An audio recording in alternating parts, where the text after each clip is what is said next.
شہر رمضان الذی انزل فیہ القرآن، رمضان کا مہینہ وہ ہے جس میں قرآن نازل کیا گیا، ھدی للناس وبینات من الھدی والفرقان، لوگوں کے لیے ہدایت اور ہدایت کی بھی روشن بینات باتیں، والفرقان اور حق و باطل میں فرق کر دینے والی چیز۔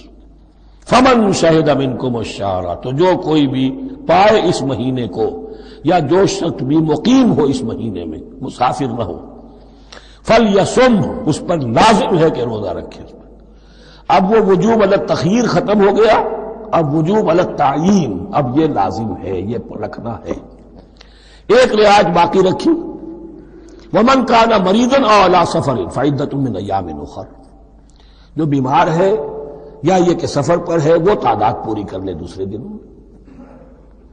یرید اللہ بکم الیسر ولا یرید بکم العسر، اللہ تمہارے ساتھ آسانی چاہتا ہے، سختی نہیں چاہتا۔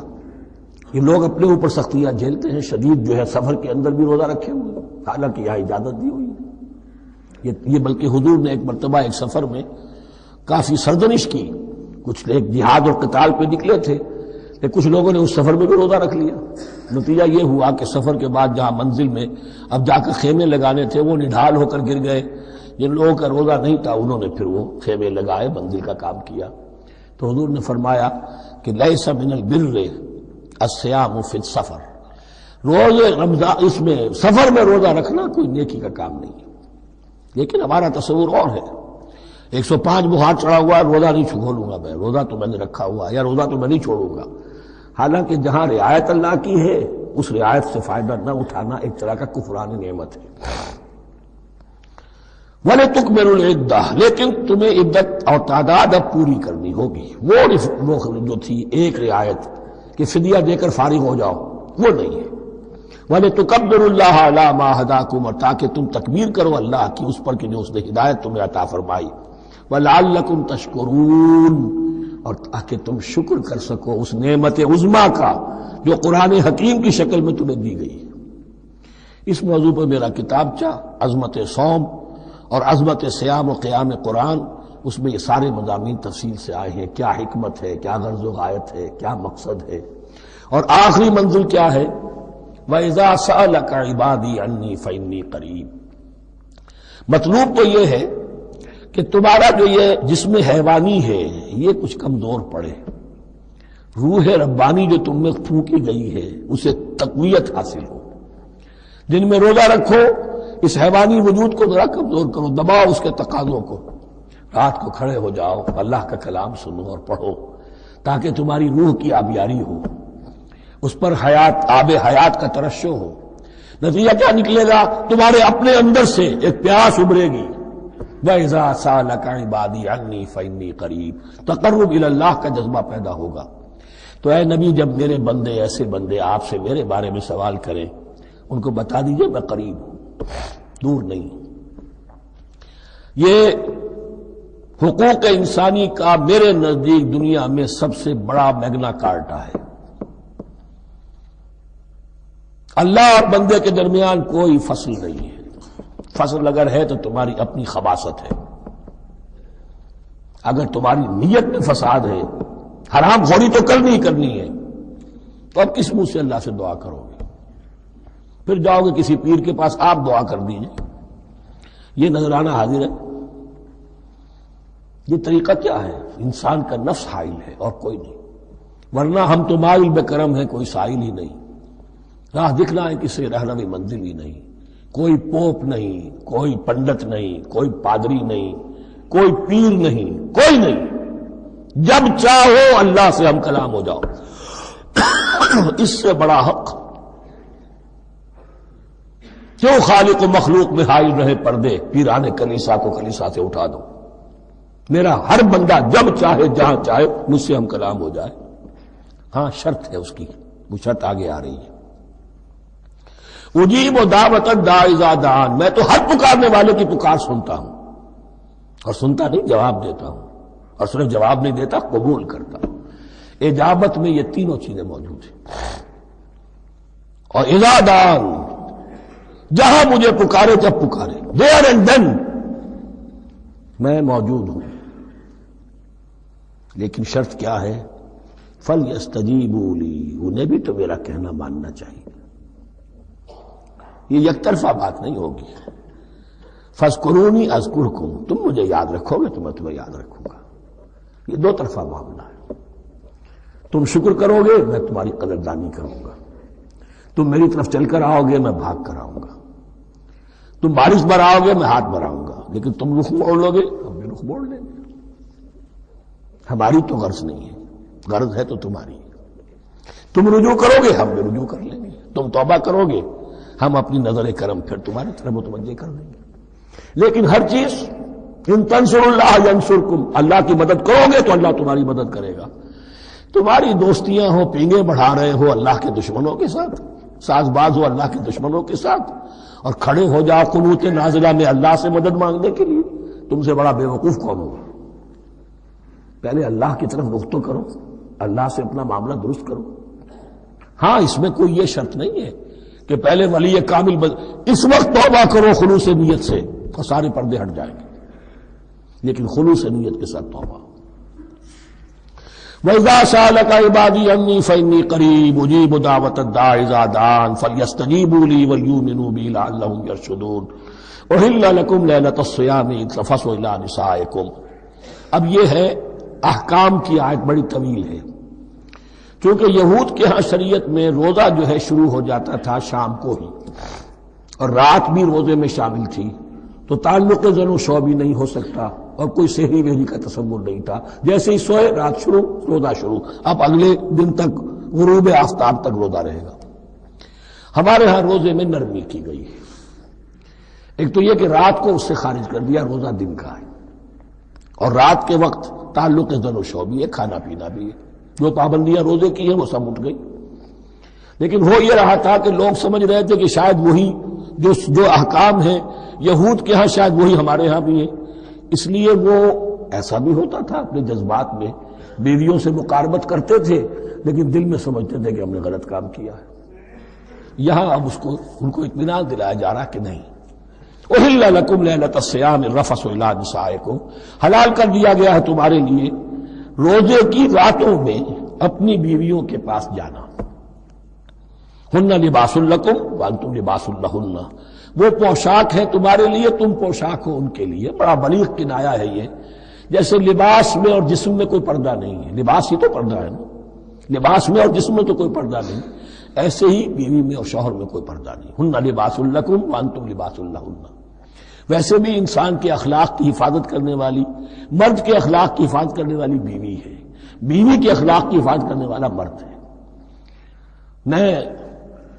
وہ مجھے اقبال کا شعر یاد آ رہا تھا، تعلیم نئی ہو کہ پرانی، نسوانیت زن کا نگہباں ہے فقط مرد. نہ پردہ نہ تعلیم نئی ہو کہ پرانی، نسوانیت زن کا نگہباں ہے فقط مرد.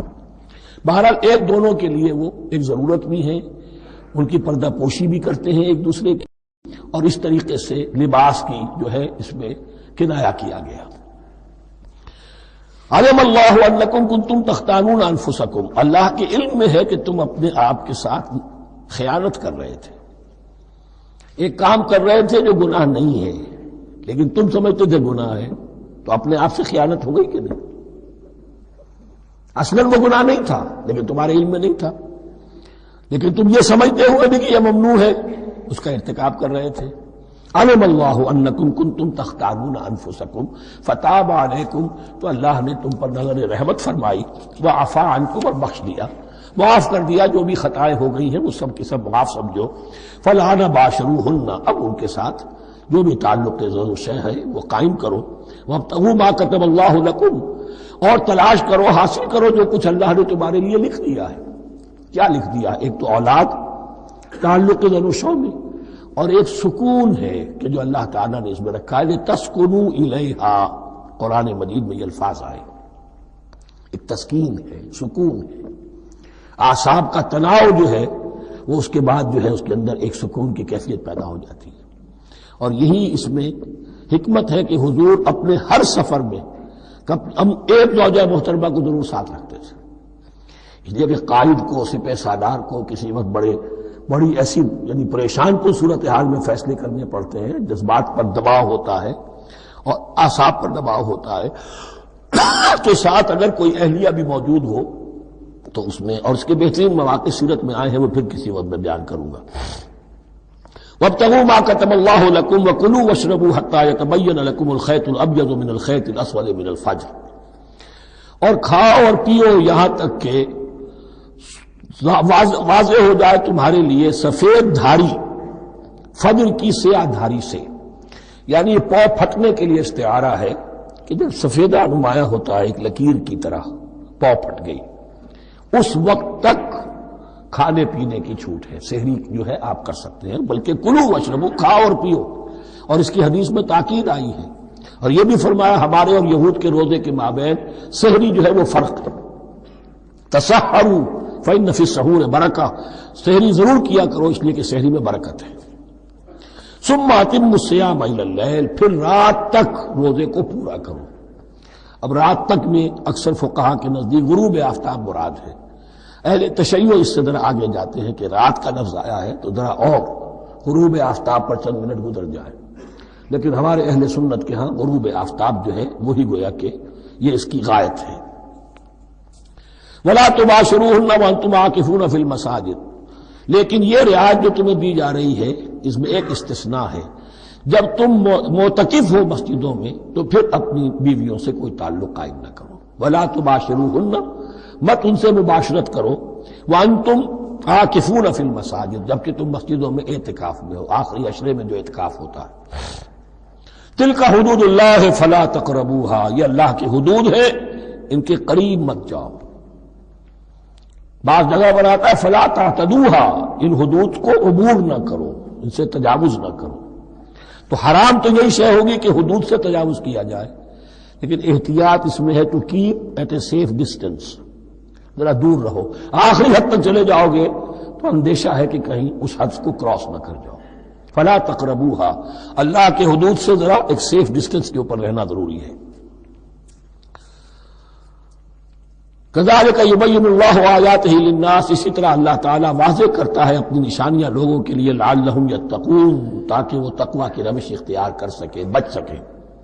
اب وہ لٹمس ٹیسٹ والی آیت آ گئی، تقوی کا ٹیسٹ کیا ہے؟ روزہ اس لیے فرض کیا کہ تقوی پیدا ہو جائے، یہ سارے احکام تمہیں دیے جا رہے ہیں تاکہ تمہیں تقوی پیدا ہو جائے۔ ٹیسٹ کیا ہے؟ تقوی کا لٹمس ٹیسٹ عقل حلال، یہ نہیں ہے کوئی نیکی نہیں۔ وَلَا تَأْكُلُوا أَمْوَالَكُمْ بَيْنَكُمْ بِالْبَاطِلِ، اپنے مال آپس میں باطل طریقوں سے ہڑپ نہ کرو۔ وَتُدْلُوا بِهَا إِلَى الْحُكَّامِ، اور اپنے مال کو ذریعہ نہ بناؤ حکام تک پہنچنے کا۔ لِتَأْكُلُوا فَرِيقًا مِنْ أَمْوَالِ النَّاسِ بِالْإِثْمِ، تاکہ تم لوگوں کے مال کو ہڑپ کر سکو گناہ کے ساتھ، وَأَنْتُمْ تَعْلَمُونَ، اور تم اس کو جانتے بوجھتے کر رہے ہو۔ جو شخص اس معیار سے تو اس سے باز آ گیا وہ ہے متقی۔ یہ لسٹ میں ٹیسٹ ہے، ورنہ نمازوں کی تعداد، روزوں کی تعداد اور حرام کھانا تو تقویٰ نہیں۔